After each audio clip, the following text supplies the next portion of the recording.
मध्य प्रदेश भाजपा में इन दिनों एक बार फिर महाराज राजनीति की चर्चा तेज है। दिल्ली में केंद्रीय मंत्री, लेकिन एमपी में लगातार बढ़ती सक्रियता और अब सिंधिया समर्थकों के बीच बढ़ती बयानबाजी ने कई बड़े सवाल खड़े कर दिए हैं। नमस्कार, मैं हूं आशुतोष शर्मा, आप देख रहे हैं राजधानी तक। हमारे पेज को फॉलो जरूर करें। जंगल में खलबली है, सिंगों की चाल है। 2020 में जब ज्योतिरादित्य सिंधिया कांग्रेस छोड़कर बीजेपी में आए थे, तब उनके साथ 22 विधायक और कई बड़े नेता भी भाजपा में शामिल हुए। उस समय माना गया कि बीजेपी में एक नया पावर सेंटर तैयार हो गया है, लेकिन 2023 चुनाव और मोहन यादव सरकार बनने के बाद तस्वीर बदलती दिखी। कई सिंधिया समर्थकों के टिकट कटे, कई नेताओं का प्रभाव कम हुआ और कुछ नेता धीरे धीरे साइडलाइन होते नजर आए।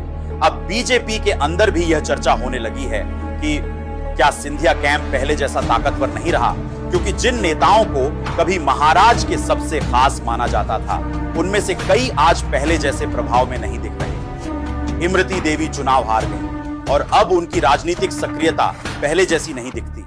महेंद्र सिंह सिसोदिया का दबाव भी कम माना जा रहा है। मुन्ना लाल घोयल का टिकट कटना बड़ा राजनीतिक संदेश माना गया।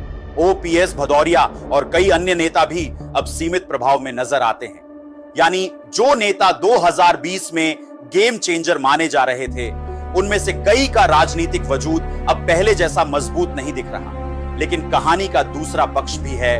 तुलसी सिलावट, गोविंद सिंह राजपूत और प्रद्युम्न सिंह तोमर जैसे नेता आज भी सरकार और संगठन में मजबूत माने जाते हैं। यानी सिंधिया कैंप पूरी तरह खत्म नहीं हुआ, लेकिन अब चुनिंदा चेहरों तक सीमित जरूर होता दिख रहा है।